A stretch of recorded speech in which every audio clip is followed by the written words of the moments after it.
Assalamu alaikum, marhaban bikum, buongiorno a tutti, benvenuti. اليوم سنتكلم عن الجملة العربية. Oggi parleremo della frase araba. هناك نوعان من الجمل، أنواع tipo, ci sono due tipi di frasi arabe, الجملة الاسمية والجملة الفعلية, la frase nominale e la frase verbale. هذه جملة اسمية، هذه مثلا جملة اسمية. الكتاب مفيد. الكتاب مفيد، il libro è interessante. Con tutto الإعراب يعني كل الحركات الكتاب مفيد. non c'è verbo essere. في هذه الجملة الاسمية الكتاب هو مبتدأ. المبتدأ يعني إنه يبتدئ الجملة. Il primo soggetto si chiama mubtada, la parola di cui si comincia. La seconda parte, il predicato in italiano, si chiama khabar. Khabar vuol dire notizia. Dico, al-kitabu, che cosa? È interessante. Al-kitabu mufidun. Allora, qui vedete è indeterminato, quindi va con tanwin. الكتاب مفيد مبتدأ وخبر. من الممكن أن نقول كذلك، ممكن نقول كذلك, possiamo anche dire الكتاب هو مفيد. Qui è un pronome separante, bene? Che significa qui è مبتدأ e il khabar è dopo. الكتاب مفيد أو الكتاب هو مفيد. نفس المعنى, stesso significato. أما هذه فهي جملة فعلية. جملة فعلية è una frase verbale. تبدأ الجملة الفعلية بالفعل. La frase verbale comincia con il verbo. In italiano cominciamo con il soggetto. يفسر الأستاذ الدرس. يفسر الأستاذ الدرس. Bene. Il professore spiega la lezione. في هذه الجملة يفسر من الفعل هو فسر يفسر spiegare, والفعل è il verbo. الأستاذ هو الفاعل, il soggetto di frase verbale, letteralmente il facente, colui che fa, e va in marfu'a, u.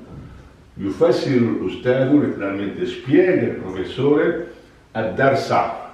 Che cosa? Il complemento che in arabo si chiama maf'ul bihi, il fatto di esso. يفسر الأستاذ الدرس. Attenzione a legare bene qua, يفسر الأستاذ الدرس, che va in mansub perché è maf'ul bihi. La frase verbale deve cominciare con il verbo. من الممكن أن نقول أيضا الأستاذ يفسر الدرس. Possiamo anche dire الأستاذ يفسر الدرس. In questo caso però non è più una frase verbale, è una frase nominale perché inizia con un ism. Bene? الأستاذ qui è il mubtada e il resto è khabar. Significato non è esattamente lo stesso. Dicendo al-ustadu yufassiru darsa si capisce che il professore sta spiegando la lezione, gli studenti non capiscono niente. هناك جملة فعلية أخرى وهي, questa è un'altra frase verbale, يتنزه الولد في الحديقة. تنزه يتنزه, passeggiare. Bene, quindi passeggia il ragazzo nel parco. يتنزه الولد, quindi questo è il fi'l, il verbo. الولد è il fa'il, colui che fa, e va in marfu' u. الولد في الحديقة va in majrur, cioè i, perché dipende da fi. Fi è un harf preposizione, lettera letteralmente, e tutte le preposizioni vogliono il majrur, l'obliquo. Quindi qui in questo caso fil hadiqati è il maf'ul fihi, il fatto in esso, complemento di luogo, يتنزه الولد في الحديقة. Posso anche leggere يتنزه الولد في الحديقة senza leggere l'Arab. Bene? Cosa è più giusto? È più giusto leggerlo tutto quanto.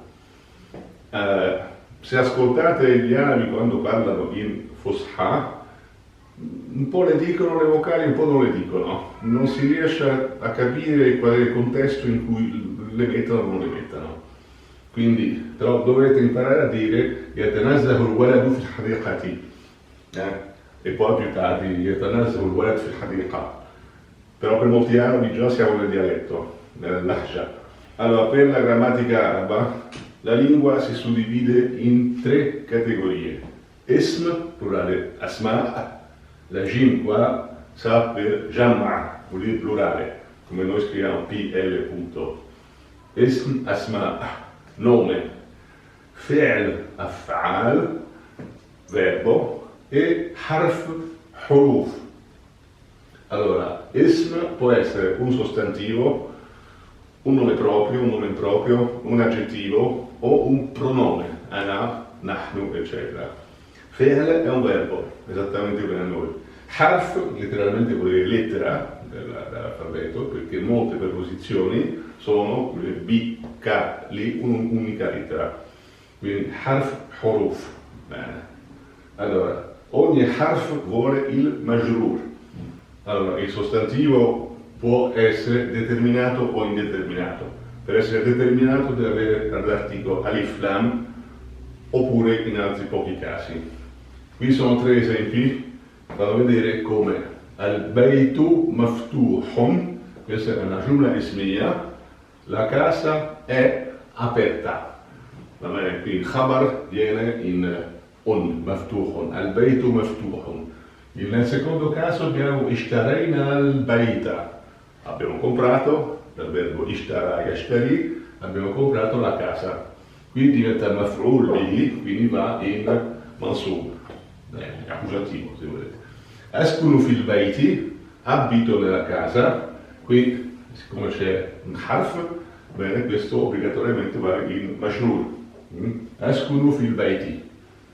Sempre la possibilità di dire al-bayt maftuh, ishtarayna al-bayt, askunu fil bayt, ma è meno corretto.